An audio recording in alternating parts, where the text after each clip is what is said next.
keep this hat on because I don't want y'all to see how many hairs fell out during the game.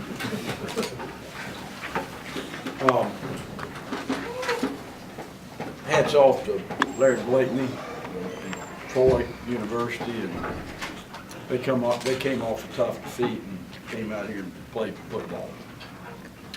Executed well, and I knew they had really got some outstanding skilled athletes, and they executed and played. They took his challenge. Proud of our team for getting better as the game went on.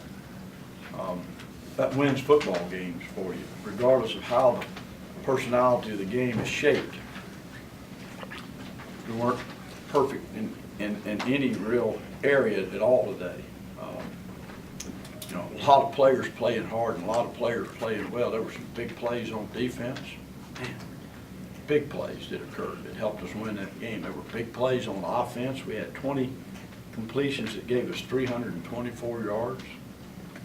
That's a lot of big plays. We had some people that continue to make big plays in the kicking game. Our specialists got to challenge themselves. We're better than that. So, you know, all three areas, they were really good things. All three areas are things we got to do better. I thought we could have had a crazy good offensive day, but we just shot ourselves in the foot a little bit. You know, we had chances to put the game away. We executed on that 3rd down and 4 where Brandon got hit.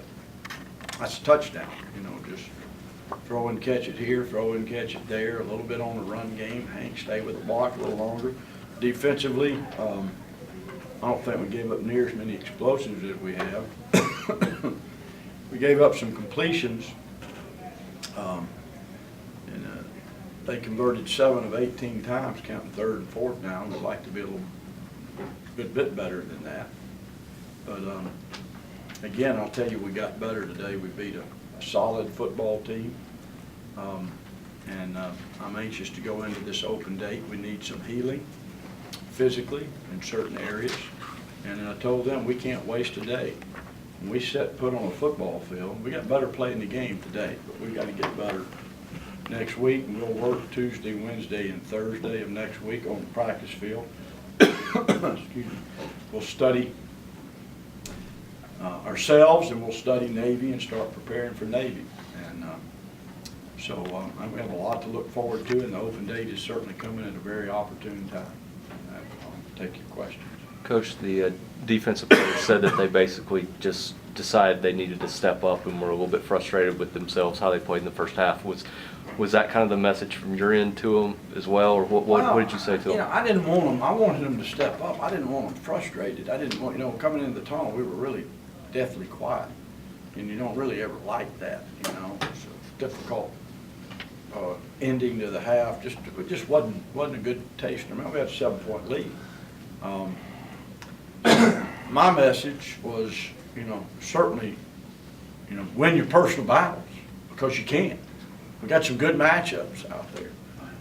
My comment was we've got to tackle better.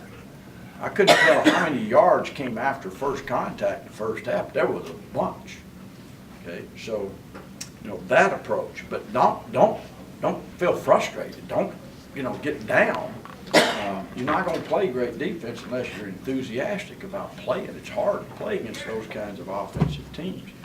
Never easy to stop people that have skill and talent to throw the football. But I think one of the things they did, they were catching us a little unready. They would make a substitution, and I don't know if you noticed it. And that's fine. The tempo of that wasn't not as fast as what we go some. But then they just suddenly turn around, get on the ball, and snap it quickly, and we were kind of on our heels. I think our coaches did a good job of managing that as the game went on, and we got better at managing that, which I think you know, this is a long answer, but I'm going to tell you what I think. Ultimately, we got aggressive because we got our butts lined up and ready to play. And I did make a big point about that. You can't play defense on your heels.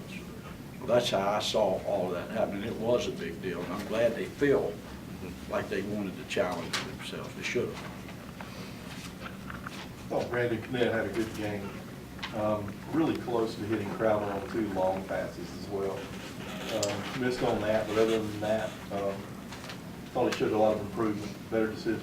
He did. He took care of the football, which is his number one job. He made good, solid decisions. You know, there's a lot of decisions made in our run game, and he managed that well. He had a couple of drops that have been huge. Unfortunately, he then barely missed Jameson on a couple of posts. But he also hit John L. Barnes on one of the finest plays maybe I've seen since we've been here. That was double coverage, man underneath, the safety over the top. John L. kept competing, which is critical for particularly a true freshman, and then Brandon threw a beautiful ball. You can't execute much better than that against that coverage. You may expect to complete that 1 out of 10 times, but I'm glad that was the one time. And that play was on third and long pitch. Can you talk a little bit about calling that play instead of playing conservatively? Well, we had a long distance, as you know. We were in a frustrated, not frustrated, it's bad, but we were in a tough circumstance still defensively, and you're trying to keep the ball, and we feel like you're in a score, match, score, score, match, score, all of this circumstance, and so we did call verticals. Now, if it's zone, that ball's probably thrown somewhere else, and it's thrown in a seam, and it doesn't look like you're throwing a deep ball. Because they played coverage, they played all straight man underneath with 2 deep safeties. John L. did what he should have done. He just competed and ran, and the ball's going to have to be thrown down the field, and he picked number 4. I thought he was going to throw the ball in the middle to Isaac, but he picked number 4, and I'm glad he did. He's got a lot of choices on verticals. Brandon gets hit on the ground a while. As a coach, what's the checklist that starts going through your head? Well, I'm ready to go Parker Bain if needed. You know, our trainers have this little mic system. So I got a trainer standing next to me giving me information as to what they're seeing. So I'm cheating a little bit in that regard. And I want that immediate feedback right there. That was on third down, we were going to punt. But, you know, I knew it was kind of a rib shot, and mostly the wind knocked out of him. He's going to be sore tomorrow.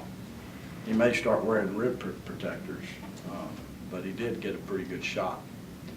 And you know, Parker's getting better every week, and it's great for our program. He gets all of these reps, you know, whether we have to call on him or not. He's getting better, which is a big plus for us. What did you think about the way Brandon went through his progressions today and made better decisions with the ball? Yeah, he took care of the football, and I think he really started the game with such intention of doing that. He might have missed a couple of chances, but how can you fault that after what happened a week ago? We couldn't afford in this game against this offense to turn the ball over, you know. So he did a great job of taking care of the ball. From our perspective, it kind of looks like he's come a long way since Memphis in those weeks. Do you think that he's developed? Yeah, Brandon. Yeah, you know, playing the game, he's a good player. And playing the game, you know, you're just going to get better. And, you know, I'm sitting there thinking about, you know, no offense to anyone when we came, but we're playing with the guy we thought was going to be our third guy that was going to do a bunch of other stuff for us. And you got Anthony out, and you got Thomas out, and if we're playing offense, I mean, we just put 514 yards, you know, and we did whatever we did last week. And I mean, that's pretty amazing playing with your third guy. And he's also just so gutsy, you know, in everything he does. So it's been really, I don't know if I call it fun. It's been rewarding to see this team change and grow and do what it's had to do through 2 tough losses and come out today in a very tough circumstance, you know, for any team.